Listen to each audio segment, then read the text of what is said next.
Welcome, everybody, to another Microsoft Unboxed pod. This is episode, 108? I'm your host. Yeah, here we go.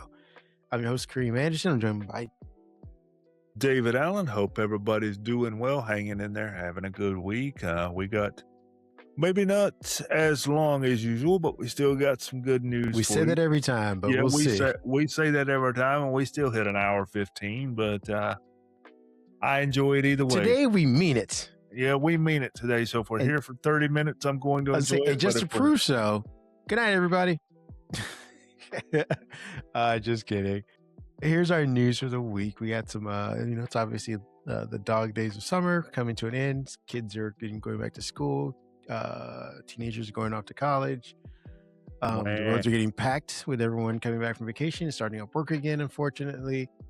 Your office fridge is about to start smelling even worse because people that were gone with the crazy lunch items are now back. So with that being said, let's get you into what we are going to be talking about. We are talking about Firefox.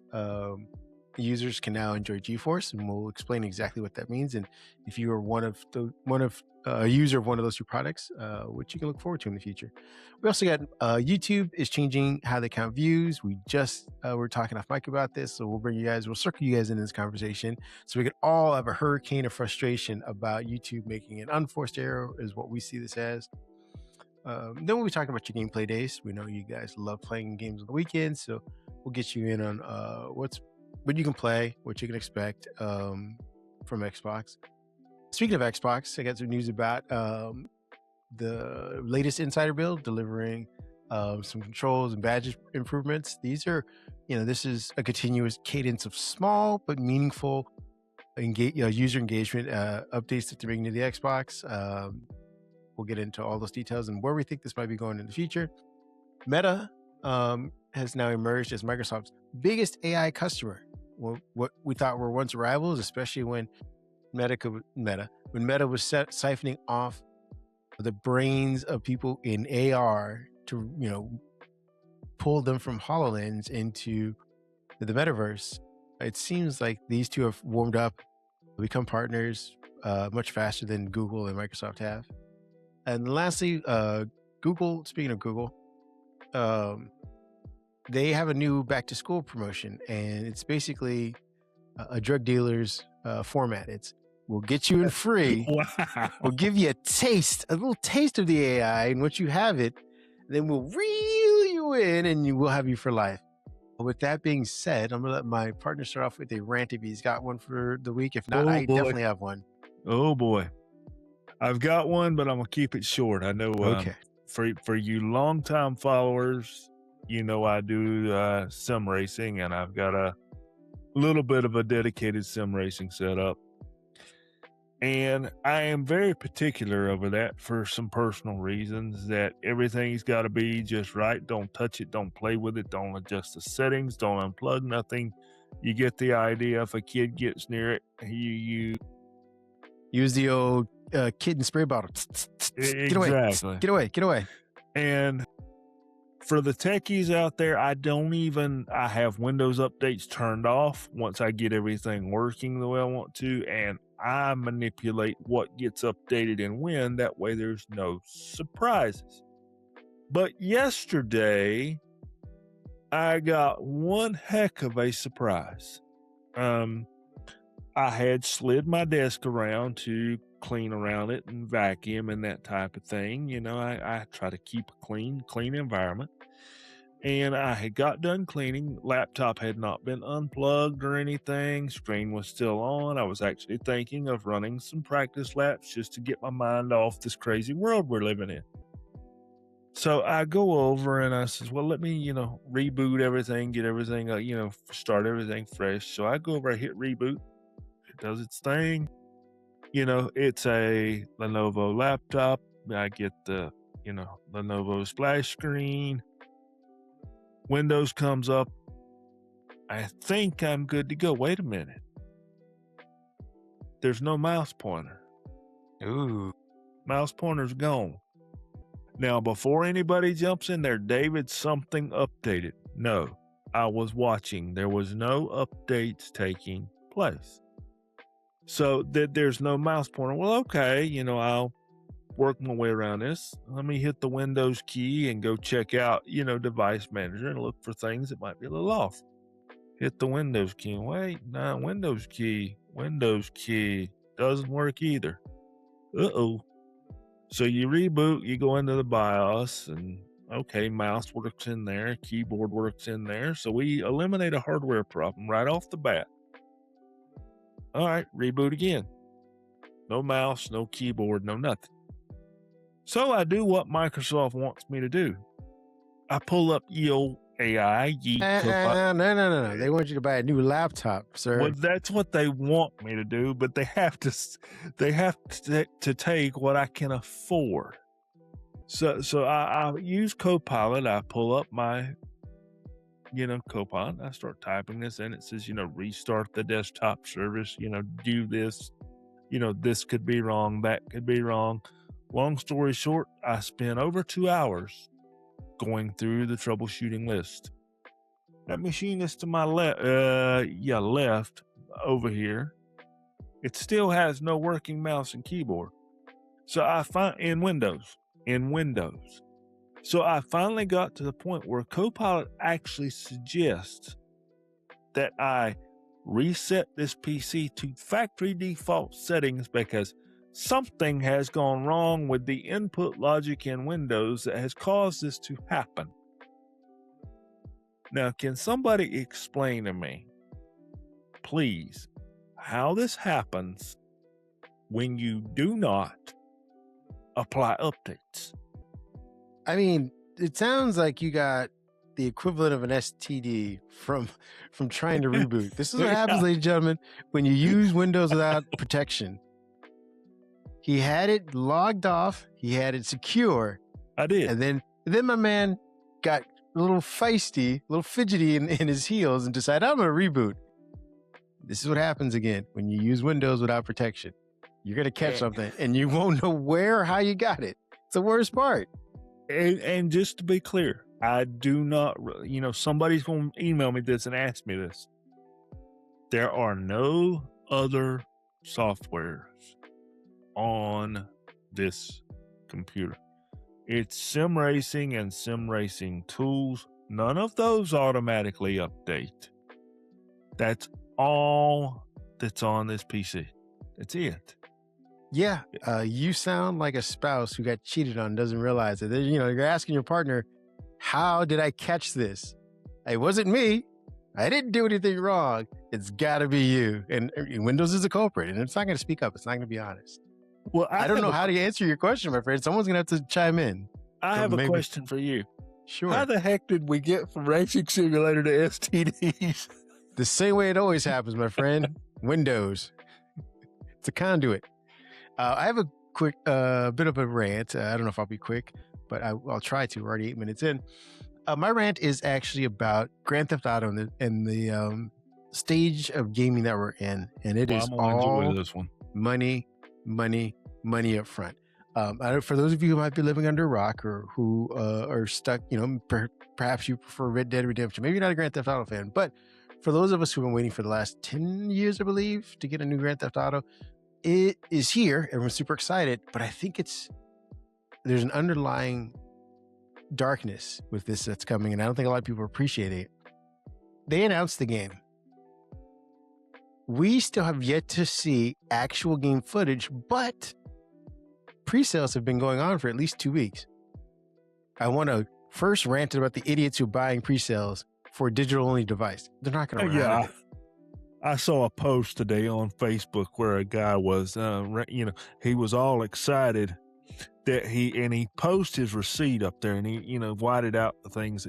And he got upset because he had like 50 of the laughing emojis where people were like, you pre-ordered a digital game. Now, before you go any further, you do know there's supposed to be some type of preview something next week, right? That's my second thing. So Rockstar's figured out that they can milk people for money without even, this is vaporware, so to speak. Right now, we don't know that a game exists. There's no physical manifestation of this. This is kind of like the Cybertruck where people put up, I think it was like $8,000 just to pre-order. You drop money on a game that we don't even know about. But to my partner's point, there's going to be a Grand Theft Auto viewing. Guess where it's at? Netflix. Which means on top of being able to actually confirm what you're paying for, you'll now need to buy or get a subscription to Netflix to watch an ad. You're paying to watch an ad. Excuse my French, but hell no. Exactly. So they've gotten you to fork up money on a game that as far as we know, doesn't exist. And then they're getting you to, or forcing you to get Netflix in order to confirm that the money that you spent is now legit. And you have to, and you're paying again. This isn't like, we did a Grand Theft Auto tie-in like they did with Cyberpunk, where we had an entire animated series. And during that series, we're going to showcase you live footage. So you're paying to be like, hey, I want to be entertained by the show. I have access to, Netflix's vast library. No, it's just an ad. They've got us paying for ads. And lastly, the idea of not having physical discs to give out to people, and where people have, I think it's the Sony's window of, I think its connectivity is like 12 days, something like that. If the game doesn't ping back in 12 days, you lose access to it. Meaning, if you decided you're in a rural area, you've got the game, you're one of those people, you downloaded it, and you decide, I'm going to shut off my internet and just go hog wild in the single player mode, you have 12 days before Sony says, hey, you stole this. Elon Musk is so excited right now for the I bet he is. For the rural folks, that do not have quality internet. Well, and to put a bow on all of this, Sony obviously came out with the decision that they're not going to have physical discs, which means that they can get rid of, if they need to, all of the old games that are taking up storage space on these servers. And there's nothing you can do about it. So we have, and you have to look at it this way. You are now paying just for one game, the price, which has gone up by, I think it's $10, $15. I think $80 is a starting fee. Basic standard edition. If you want the stuff with all of the DLCs or access to future DLCs, all of the additional features and stuff like that, I think it's $100. So you put down $100 2 weeks ago in a game that you haven't seen gameplay for, that is now telling you need a Netflix subscription if you don't already have. I think the cheapest one they offer is $7, and that's no ads, which means you may not even get to see the commercial. But if you bump yourself up to, I think it's $10 or whatever for like the standard one without commercials or whatever the standard price is, I think it's almost $20 actually. Now you're paid $20 to get a streaming service you may or may not have used to confirm the gameplay on a game that you haven't seen yet, that you've already put money down 2 weeks ago for a digital copy that's already $10 more expensive than the games used to be. All to play it on a service. Again, if you want to play it online, you need to pay Sony its share as well. So you're paying Rockstar to use their servers to maintain your character's profile. You're paying Sony to play online, and then you're paying Netflix in order to get confirmation of a game. All of it's bad, all of it's expensive, all of it's so unnecessary. That's my rant. I'm going to make one comment. I know we're 13 minutes in and we'll actually get on to something tech related. When you were talking, I was thinking about my racing sim, because the way that works is you buy the content that you want to race. Like if you want to race Indy cars, you buy the content to race Indy cars. If you want to race cars on dirt, you buy the content to do that. And they make it very clear several times during your purchase process that you have no rights to anything. You're buying a license to do this. And that's all it is. And they state in there that they can take, change, modify, yada, yada, yada, that license at any given point in time. And I feel like I saw a deal last night in gaming. It was the kickoff bundle for EA, where you got college football 27 and you got Madden 27 for $89. Okay, in 2026, that's a pretty good deal. Those games are $69.99 a piece individually. I'm like, well, let me go read some reviews here and just see what it says. I expected them to be bad. They always are, because, gamers look at the sports games as, oh, this was a copy of last year. You could have just given me a DLC and not charged me, $70. I get it. But the reviews were just pages and pages and pages of, do away with the microtransactions. Get the microtransactions out. I shouldn't, I've got to pay to be able to do anything, or I've got to play it for hours and hours and hours and hours. You and I grew up when you played it for hours and hours and hours and hours to accomplish something. There was not an option to pay to increase your player or get some type of reward or get some type of sword, whatever it was. We had to play it out. This was when you left your Nintendo and your Sega on 24 hours a day, because so many images burned into TVs. There was no way to save things. And, I'm like, well, you pay. So I went and looked at what the add-ons cost, just out of curiosity. Oh, my Lord. You got this add-on pack where you buy this currency to buy these things. Would you have to buy the currency? Okay, that's $20. That's $25, $30. I'm like, okay, so if I just want to sit down and do this, that's $150 on this one and $150 on this one. That's suddenly $300 for 2 games to be competitive. And that's kind of what you're talking about with, GTA. We're kind of going to work them into, as you said, the lower end version does not even include the add-ons. So it's like you buy the game at one cost, and then they make that again in add-ons, but they want to know why people aren't buying games, and gaming is failing. You and I have said on this podcast from beginning, the device is irrelevant. I don't want to, Amiga could make a gaming console right now. And it would sell as long as the games on that Amiga console were good and they made sense. We're getting into this slippery pay-to-play model after your original purchase. And people just don't have money nor patience for that. I don't. Yeah. It's becoming and I love my gaming. I don't. It's become the game slopification, where you don't need good writing, you don't need character development, you just need microtransactions and video cutaway scenes, and it's all formulaic, just like the movies are these days. Putting a button on that, we're done with rants. We're almost 20 minutes in. Let's get you guys some news and do it as quickly as we can so we can get you out and on for your weekend. Our first topic is going to be Firefox users are enjoying GeForce. Well, what does that even mean? I read all those words and I read them in order, but it's explain it to me. What that means is it was something that I was not even aware of until I read this. I just assumed that I'm not a Firefox user. I'm either a Chrome or an Edge user, but I assumed you just opened up a browser and went at it. But that's not the case until now if you have been a Firefox user. So this week, Firefox and GeForce NVIDIA had a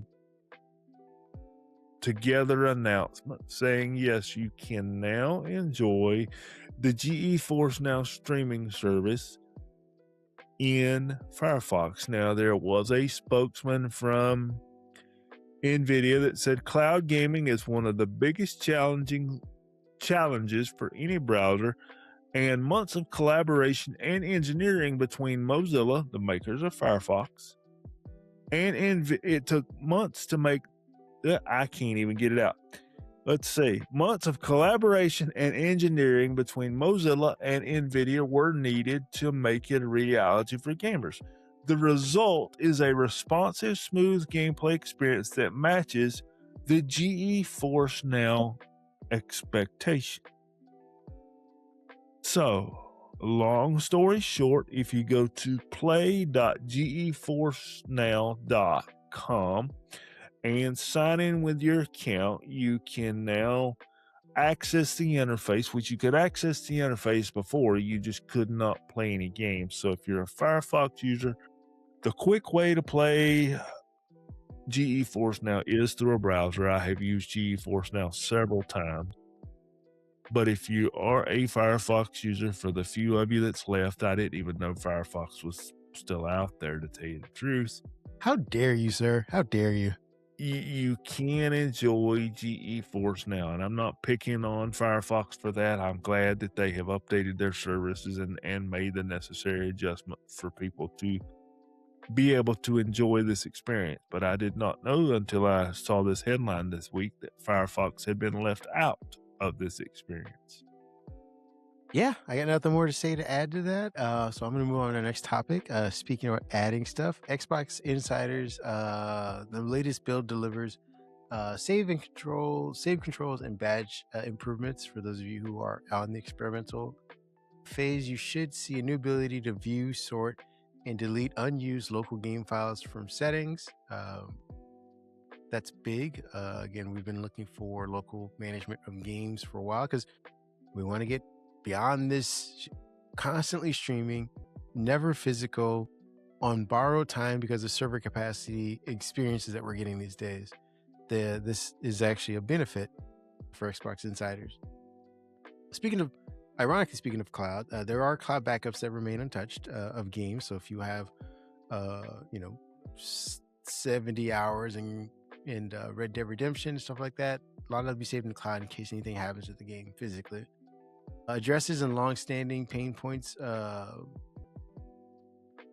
users, like I said, who have had larger libraries of older games, and now they want to, manage those physical copies alongside their digital footprint. We're also getting profile badge improvements.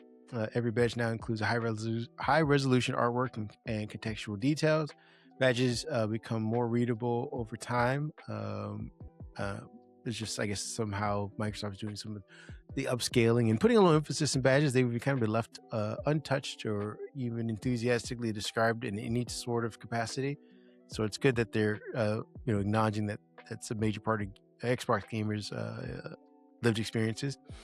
Home customization enhancements. Players can now remove any item from recent games and apps, including play history. So if there's a game that maybe your roommate uses your Xbox in order to play, but he or she manages to mess up your progress, you can start removing that. So they can be like, oh, I can't even see where that game is at anymore. I haven't seen them played. I haven't seen what they've been doing.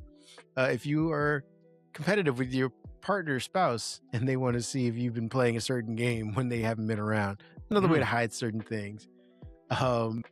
There are also new immersive background modes that phase UI elements to spotlight dynamic custom backgrounds. So if I know Microsoft Xbox provides a couple of backgrounds that you can use. I don't think they offered any AI generated ones, but they do offer game-related content. So, sometimes it's box artwork or gameplay footage from the game itself that you can put up as a background. So you can customize this now. We also get purchase games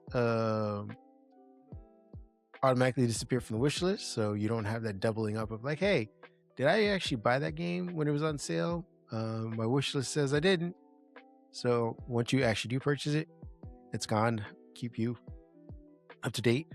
Lastly is, like I said, it's just the idea of seeing Microsoft still toiling away at Xbox, even though it's, a distant second place. What are your thoughts on this? I don't have a lot here, but I think experience is everything. You like we talk about with games, experience is everything regardless of environment. So I see this as, okay, we've listened to some complaints, we've listened to some wishes, we're starting to implement those things. Because remember, Asha Sharma, the head of Xbox, right, says that we're going to right this ship in 2027. Well, let's see, we are let's call it mid-August, mid to late August, 2026. So, she's got basically 12, 13 months maybe to, actually show that she's righting the ship. Maybe this is part of the plan. We're going to listen. They've obviously seen feedback and statistics of our usage habits and analytics saying, hey, this is what gamers want. So this is what we're going to add. So, hey, let's see where it leads. I'm all for it. Let's go into our next story, which is, I believe, one that you wrote, and it's about YouTube changing how views are counted. Again, another conversation we had on Mike. Go, bring it on, Mike. What were we talking about? How do you feel about this? YouTube is changing the way your views are counted, and when you first read it, kind of like I did too, my buddy and I here, we had a nice conversation before we hit record tonight about this. So starting August 24th, so that is, today is the 20th, so next week. Starting August 24th, YouTube will count views from the very first frame when a video begins playing across all formats, including live streams, long-form content, which are your standard YouTube videos, shorts, and podcasts. YouTube says historically we have used multiple view counting systems across different formats. However, we've heard that creators want to eliminate the metric and confusion and accurately understand their true exposure, which is why we're making this update. Creators will likely see views rise much faster, but earnings and monetization requirements remain the same. YouTube isn't doing away with this feature, they're just moving it to engaged views in the advanced analytics mode.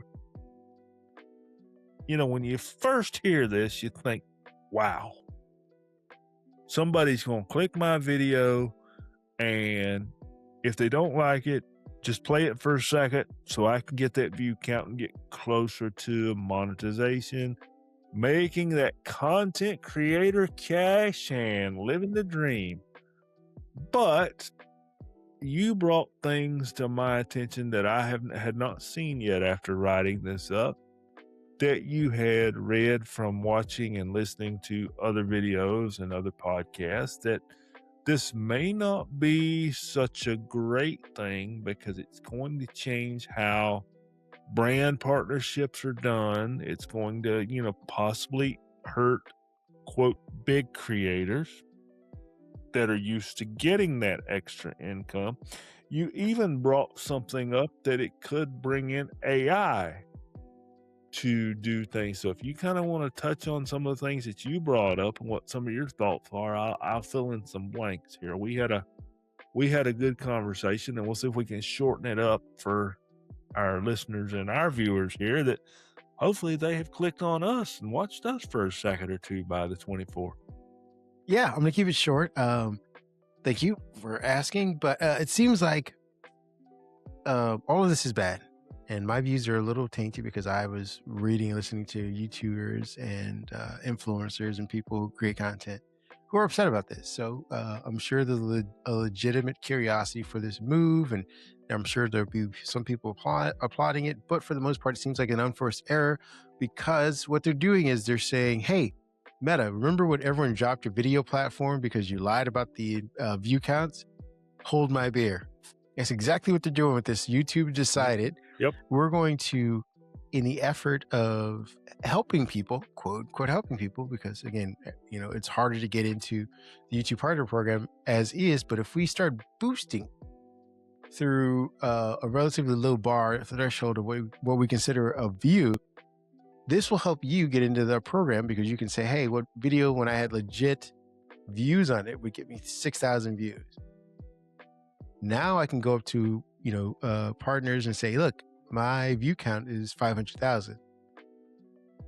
It's great if that's the plan, but what's not being discussed in any of this, and I want to keep it short, is AI.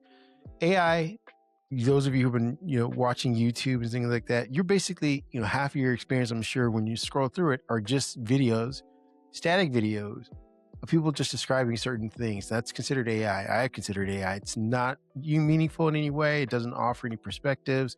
It's just, hey, Apple had an event in September. Google had an event in August. Because of those events, we got this hardware, and we think what this hardware will do in the future going forward, or what the prices might be. These are all rumors. And again, these are wholehearted channels that are developed by people who don't put their face on the camera. They don't do any actual work. They just type in a prompt, spit out some AI images and concepts, and call it a day. That's what's going to happen.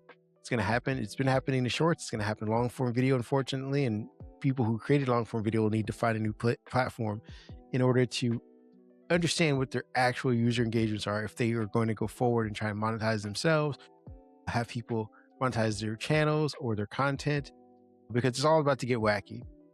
That's the end of my rant.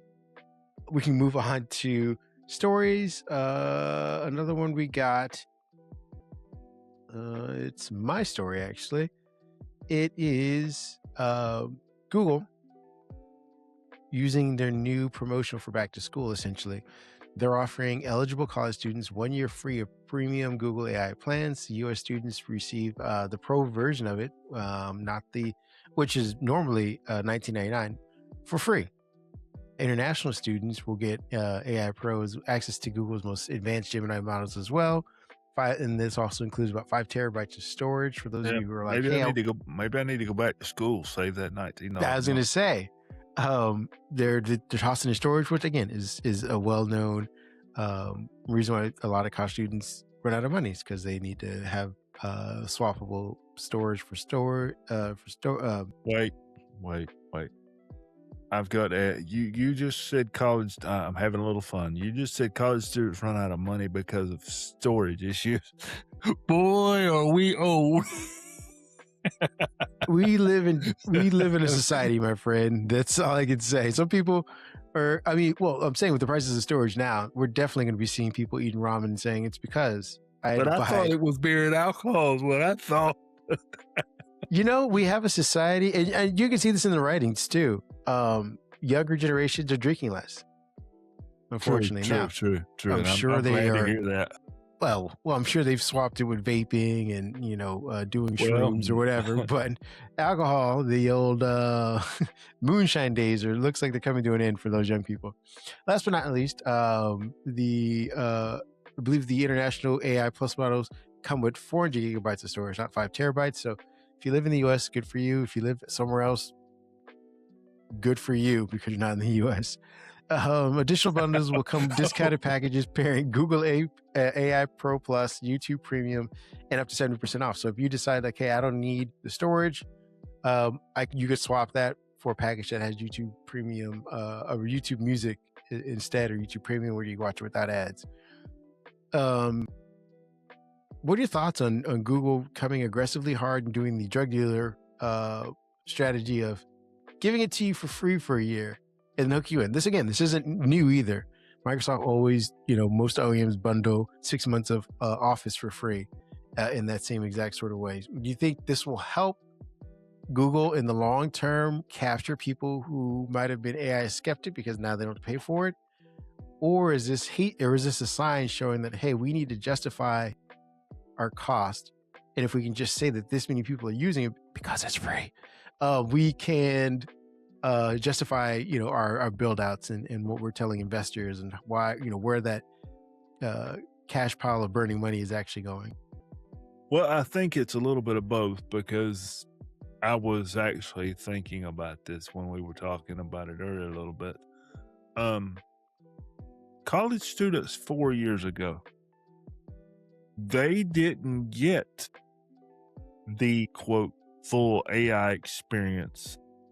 They still did things with the internet and the old textbook, and now you've got the AI experience, and I heard a story today, you're constantly hearing where schools and various individualized professors have come up with systems to detect AI use. Or I even spoke to somebody yesterday who their professor encouraged them to use AI, but also let them know that they had some type of tester where they could tell if something was AI generated, that they better not be over 25%. that if they were over 25, detected AI use by whatever metric that professor uses, that they would, be in trouble with that assignment.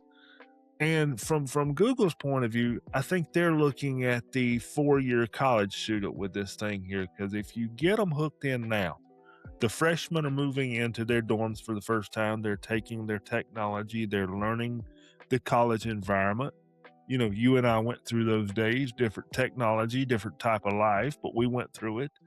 And, these kids start going to college classes and, to think back to my days, learning what real learning is like.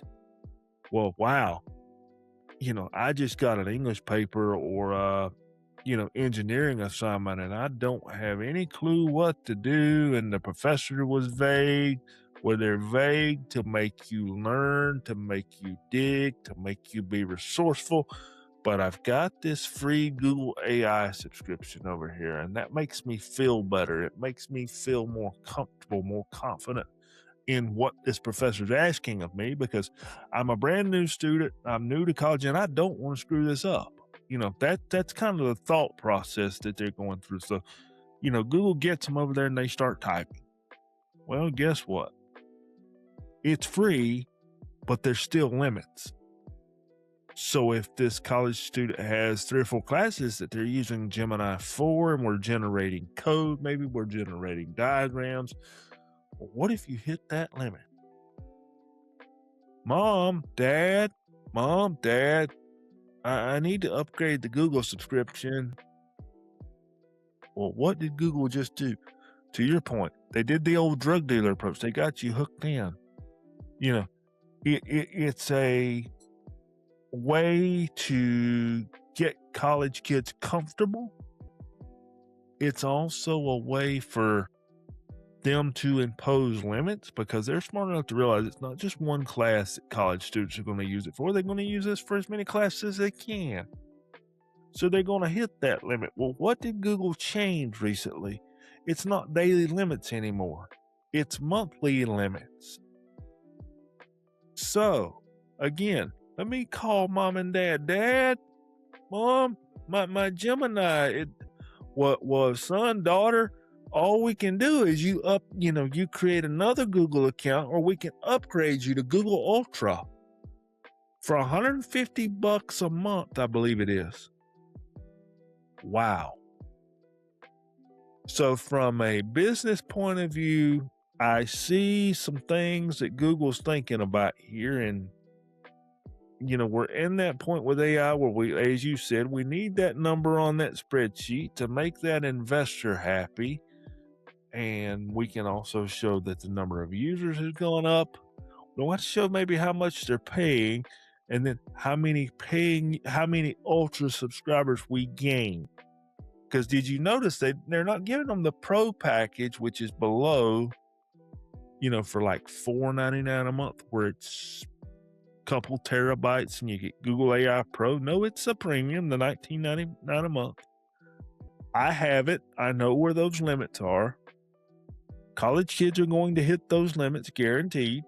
I know where they're at myself. And if you're in a tech part of college, you're definitely going to hit those limits. So the question is, what does Microsoft do to throw one back? Because they've always done something at the beginning of the school year where it's laptop, Office 365 subscription. In some years past, they've done all. Well, if you recall, my friend, they had a deal in April when the MacBook Neo came out where they were like, please don't buy the MacBook Neo. That's true. Yep, I remember we'll give you that. a controller, an Xbox custom controller. So you're getting, I think it was, I don't know if it's a custom controller, if it's an Elite X controller, but either way, you get a free controller. I think you get a year's worth of Game Pass free, which is, again, if you're playing anything on your PC with that new controller, it's a great combo. And you got Microsoft 365 for a year free as well. That was their pitch for anybody who's buying, new Windows laptops. And if they had done it between April and now. Last thing I'm going to say on this, I feel the only movement we're going to get on this, and as far as restricting it or putting limitations or regulating all this, is when the level of procrastination becomes too impossible for the teacher to ignore or leave unacknowledged. I remember back in the day, I could procrastinate on a book report, whatever it was, some sort of college project, whatever it was, I could procrastinate up to that day. And then at some point, so if the assignment was handed out 3 weeks ago, I'd wait till the night before, the day before, middle of the day, whatever, maybe it depending on how long the project is, and take the day before the project to do it all. And again, this is at ChatGPT. Pretty impressive. Now kids will be able to wait to the hour before class, as long as they have a Wi-Fi connection, to do what took me a whole day to do what should have taken me 3 weeks if I was a proper student. And I think when people are procrastinating and then they turn in these reports without having looked at it, because again, they waited till an hour before class started, and all those errors are in there, all those tricks that you just recall, their teachers are saying, hey, I put in specific white text that AI could read, but that you couldn't read. And when I got a response based on that text that you couldn't read and the AI did, I know you were cheating. All that stuff's going to come to a head, and students will feel betrayed, and they might turn. They might turn on this. They may, but I was kind of thinking of, the people in the tech field, like the people in computer science, for example. Computer science is a lot of, here's a problem now, go write the code to implement it. Show me and that it works. And the deal is, if the code doesn't compile, the code doesn't run, you get an automatic F, because there's no reason to turn in code that doesn't work or you haven't tested. So those kids are going to be eating up Copilot and AI in general, left, right, backwards, and forwards. So, because while an English teacher or a psychology teacher or any of the other human arts, that's where I'm going, any of the, human arts type classes, yep, they can do that on that book report. But on, things that are technical, there's only so many ways to write code. And you don't have to necessarily copy paste it. You can just ask AI. Teacher doesn't know that you asked, and sit there and, take the 5 minutes or the 10 and let me, instead of copy paste and getting caught, let me just type that off the screen there. My project compiles, my project works, or, whatever scientific project you may be working on, that there's only X number of solutions, or math, maybe even, math problems. There's only X number of solutions. So it doesn't matter that I didn't know. I just copied it off the screen with my pen and paper. Well, you, my friend, are the glass half full person. I am the glass half empty. So we will check back and see if there's even a glass in a couple of months. We're going to move on to our, again, I'll say that I think it's a good deal. I am, infrequent Gemini user, but when I do use it, it's enjoyable. I know that their models are probably the weakest of the big three that have models out right now, but they share sheer volume and connectivity. So again, if you're going to get this is software based. This isn't locked to a device like Microsoft's perhaps is. I think that's a benefit for them there. But the other benefit is that they didn't let it out in April. They did it right before back to school, and people are in the immediate shopping mood. So I think it's great to pair this up with maybe a Chrome OS book, a Windows PC where you use a lot of Chrome, or whatever this Google book is that I think they announced an event in September 15th. So good on Google, and hopefully this makes competition in AI makes the models that much better. Last news story before we get into gaming and get you guys out of here is how Meta has secretly become Microsoft's biggest AI engine. It used to be OpenAI, and basically the way OpenAI would work is that it would go out and hoover up a bunch of investor money and build out a bunch of stuff and tell people that this is the thing that they need. And for the people who used it, paid OpenAI money, and then they would come back and say, all right, Microsoft, here's your 30% cut. Work for everybody. Until it stopped working, until OpenAI said, all right, we're tired of giving you 70% or 80% of the deal, even though we're 7 years into a 10-year deal. We're getting antsy. We can't wait. We want to do IPO. People starting to question AI. We need to cash out with AI. It's hot. We can't wait 10 years for you, Microsoft. So they've partnered with AWS, and in doing so, they're touting that.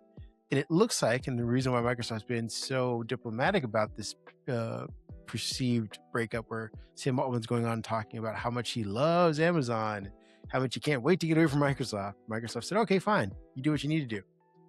I have a new buddy.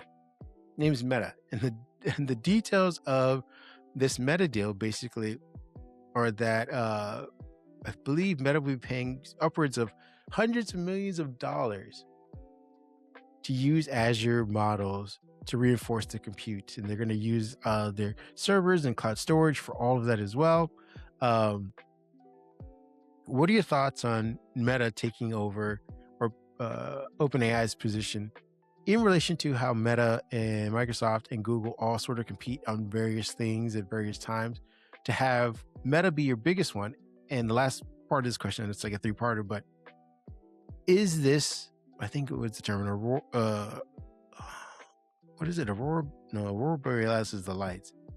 What is it when a snake eats its own tail? Whatever that is that what this is? Is Microsoft and Facebook just kind of giving each other back money because no one's really making any money on it? Well, everybody needs capacity. That's one thing. And if anybody has been living under a rock and not paid attention, when you're making the same product virtually and you're selling AI and this person's selling AI, but you need this person's service to make your AI work. Look at the OpenAI Microsoft relationship. Started out the very same way, didn't it? Hey, we can help you. Hey, we can help you. You can use our models. You can use our infrastructure. Well, guess what? It's ending in an ugly divorce. I mean, we kind of, talked about STDs earlier, so now let's talk about divorces. It ends in an ugly divorce, and I think these AI companies, and I use that term loosely because Meta, has Facebook and all their other social media platforms, but they're trying desperately to be an AI company. There's too much dependence upon each other. If you can't stand on your own 2 feet, it doesn't seem like you do well. Apple cannot stand, has said we're not standing on our own 2 feet. They've kind of backed out of the AI space. Google, we're standing on our own 2 feet. We're using our infrastructure. They're competing. Microsoft, 50-50. We started with this AI thing. We worked with OpenAI. We threw in billions of dollars. We upset the investors because we thought this marriage, while we're on this topic of relationships, we thought this marriage was here forever. We had found our soulmates. OpenAI, Microsoft, we are together. We are locked in. We have exchanged wedding rings and we have consummated the marriage. Here we are.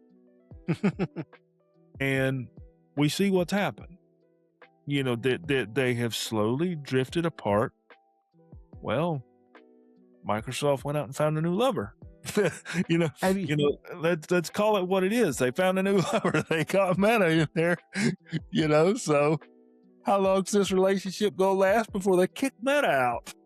Very good question. As long as Meta is printing money hand over fist, I'm sure they'll be in good standing with Microsoft, because they won't have Elon running the company to run its bad mouth. I am of the mind that it's actually, I guess a good thing for Microsoft in general. We're going to see more quarterly highs as far as the I think it's AI and personal business sector, whatever it's called, that the sector that houses AI and LinkedIn and stuff like that is going to skyrocket as long as Meta's willing to pay for this stuff. How does this impact how Microsoft is appears to be pulling back Copilot in certain ways? I think they will continue doing this, but they will not have learned the lesson. They will go through the motions to correct what was called out, but I don't think they actually comprehend, and this doesn't help.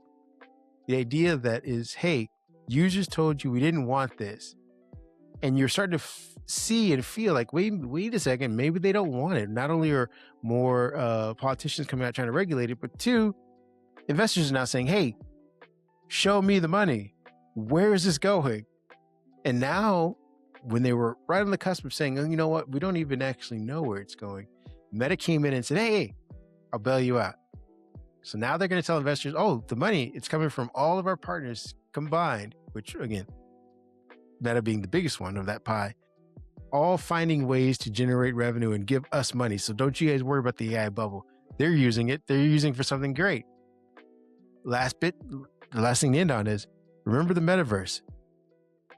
Complete failure. It failed. So I wouldn't, if I were Microsoft, be very cautious about the future of this partnership, because at any moment, this could all fall out from underneath you. What? Name one partner. I'm going to have to be the bad guy here for just a second. Name one partnership that anything driven by Mark Zuckerberg has been successful with.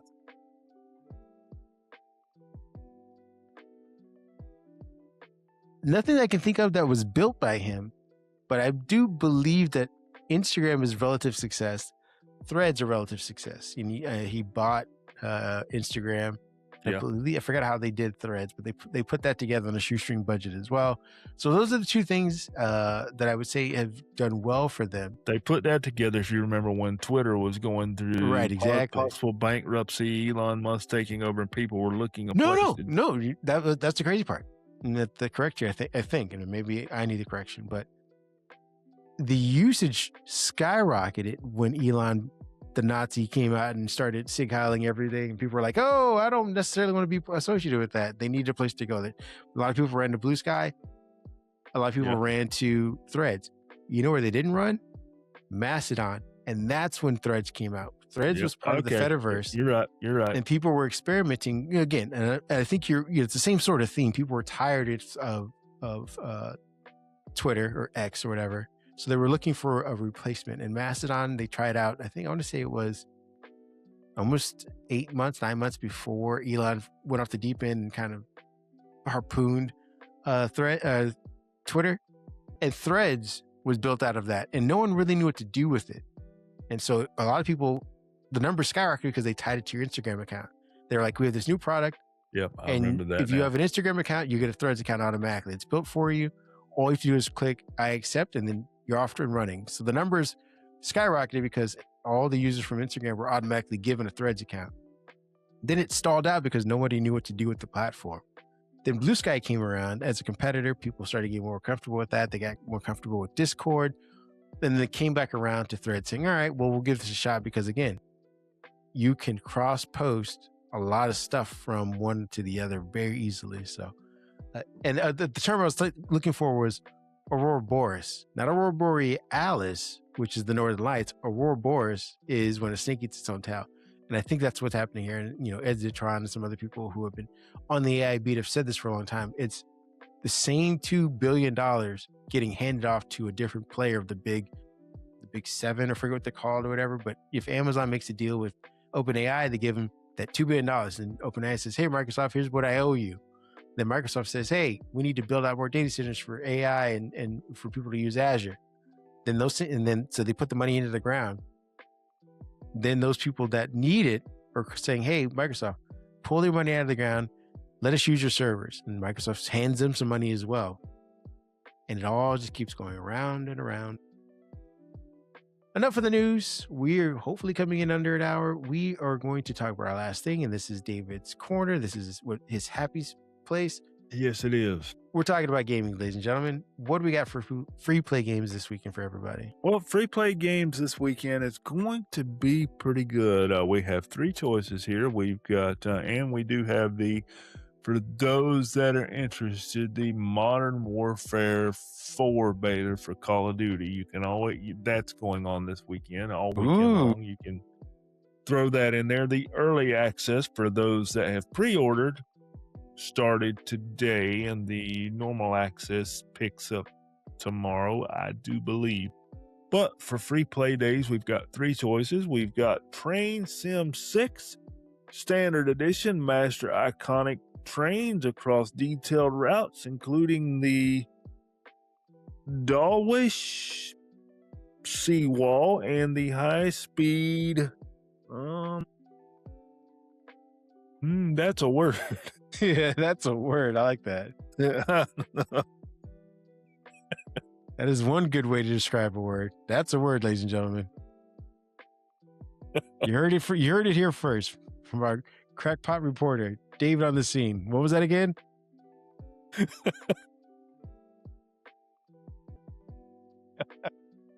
Okay. It's late, ladies and gentlemen. You're cutting some slack. We're off our day jobs. Yeah, we are. We're just trying to stay sober and happy. I'm going to skip whatever part of the world you're going through. Cut us some slack. But anyway, Train Sim 6, the standard edition, it's kind of like playing SimCity a little bit. You kind of go through being a conductor of a train, planning your routes, and doing the things that a train conductor does. I have never been on a train, never been around train conduction. It's not something that is popular where I'm at in the world, but I have heard good things about this game, so this is going to be one that I'm going to try out. Our second game is Icarus Console Edition, where you're dropped onto a deadly planet and your survival instincts to build, craft, hunt, and explore solo or with up to 4 players, so you can do it with your friends. Extreme weather and hostile wildfire keep the pressure high.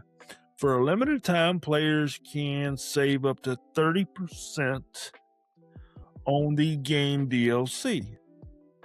So kind of a similar game where you're kind of thrown into an atmosphere and you have to figure out how to survive, what you want to do, where you want to go, etc. Kind of got some SimCity vibes in Train Sim World 6, and kind of got some maybe the Sims vibes in Icarus here. I've never played that one.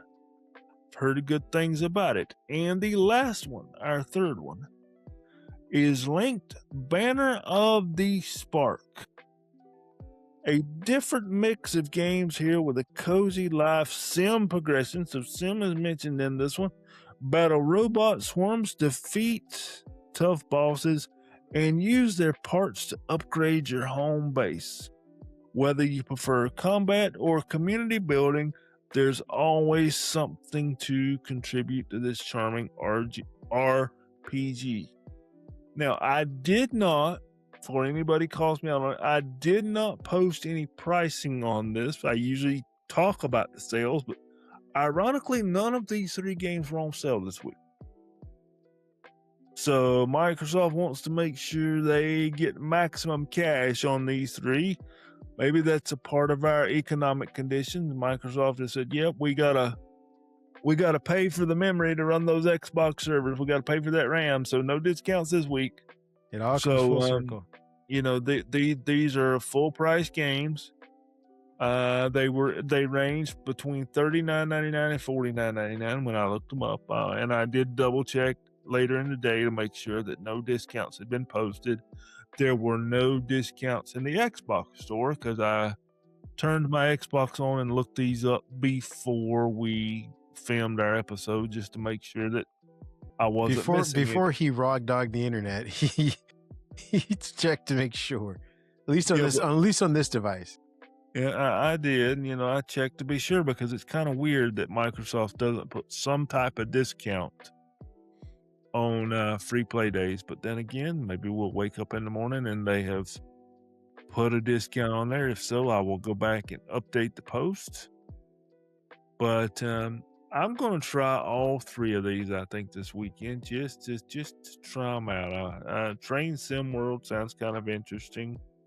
Icarus sounds kind of interesting, so I think I'm going to go for all 3 and may pick up the Call of Duty Modern Warfare 4 beta, because remember, folks, if you're an Xbox subscriber, your Game Pass Ultimate membership this year does you no good with Call of Duty, because we got a $7 price decrease a few months ago.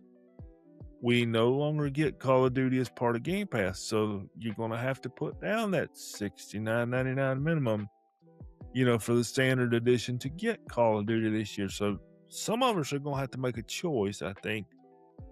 Are you going to buy it for your PC? Are you going to buy it for your console?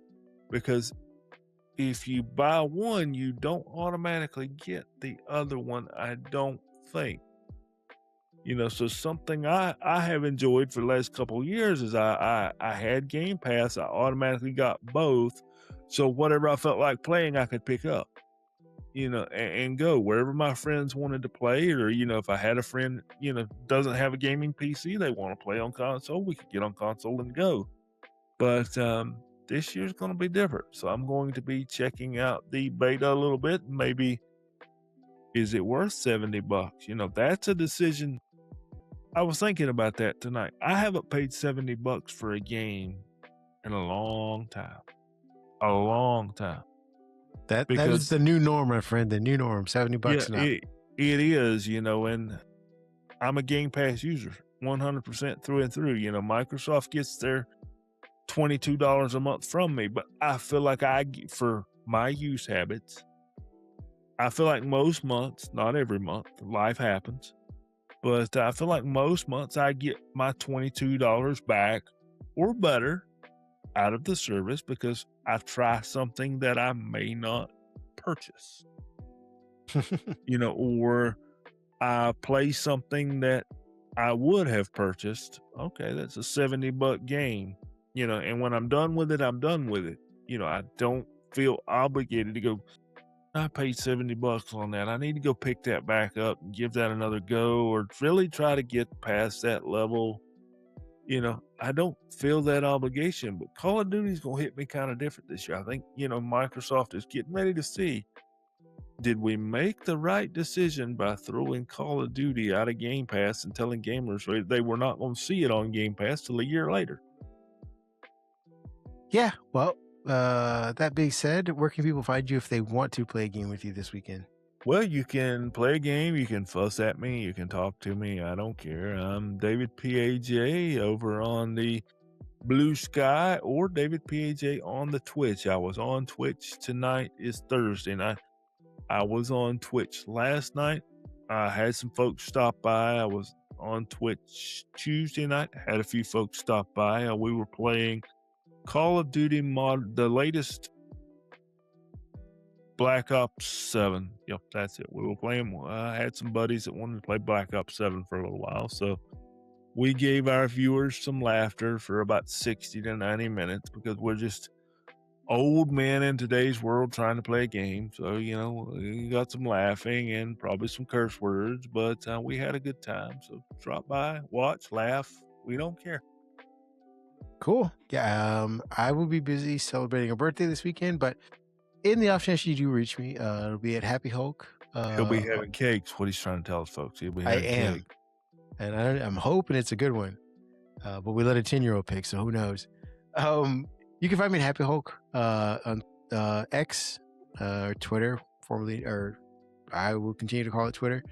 Or you can find me at Happy Hulk 1 on Threads if you want to talk about gaming and other dumb cinematic pop culture things as well.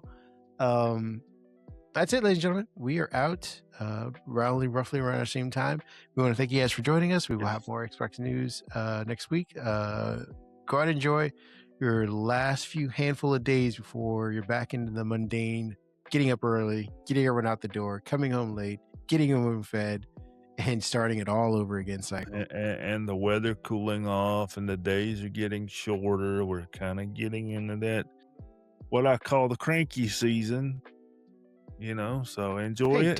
To make it better, there are pumpkin spice lattes underway. Girl Scout cookies, I think, at some point. And what's the other big event that happens during Labor Day? Oh, one last barbecue. We will see you guys next week. Take care. Take care, folks. Thanks for watching. Thanks for listening.